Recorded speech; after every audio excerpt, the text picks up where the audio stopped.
तो क्या होता है फिक्स्ड कांस्टेंट? जैसा कि नाम से ही पता चल रहा है, फिक्स्ड कांस्टेंट एक ऐसा वैल्यू होता है जो बदलता नहीं है। जैसे कि सारे रियल नंबर्स एक फिक्स्ड कांस्टेंट होते हैं। जनरली फिक्स्ड कांस्टेंट नंबर्स में लिखा होता है, लेकिन ये अल्फाबेटिक लेटर्स में भी लिखा हो सकता है, जैसे कि ABCLMNK, इस तरह से। कुछ मैथमेटिकल कांस्टेंट होते हैं, जैसे कि pi, Euler's number, imaginary unit, iota, golden ratio, phi, जिसका वैल्यू लगभग 1.618 के इक्वल होता है, एंड सो ऑन। ये सभी एक फिक्स्ड कांस्टेंट होते हैं। फिक्स्ड कांस्टेंट और आर्बिट्री कांस्टेंट ज़्यादातर डिफरेंशियल इक्वेशन में देखने को मिलता है। डिफरेंशियल इक्वेशन में कैसे ये अपीयर रहता है, एक एग्जांपल से समझते हैं। जैसा कि हमारे पास एक क्वेश्चन है, इसमें एक इक्वेशन लिखा हुआ है जो कि सॉल्यूशन है इन तीनों डिफरेंशियल इक्वेशन में से किसी एक का, और इस सॉल्यूशन में 3 कांस्टेंट अपीयर है। हमें ये पता करना है कि कौन आर्बिट्री कांस्टेंट है और कौन फिक्स्ड। कोई डिफरेंशियल इक्वेशन जितना ऑर्डर का होता है, उसके सॉल्यूशन में उतने ही आर्बिट्री कांस्टेंट अपीयर होते हैं। इन सभी ऑप्शन को ध्यान से देखें तो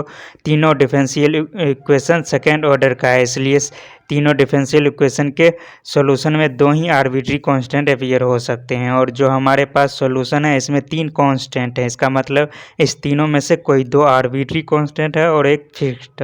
और जैसा कि हमें पता है कि आर्बिट्री कांस्टेंट किसी इक्वेशन के सॉल्यूशन में ही अपीयर होता है, फिक्स्ड कांस्टेंट इक्वेशन में भी हो सकता है और उसके सॉल्यूशन में भी। अगर तीनों डिफरेंशियल इक्वेशन को ध्यान से देखें तो तीनों डिफरेंशियल इक्वेशन में एक कांस्टेंट आ रहा है ए।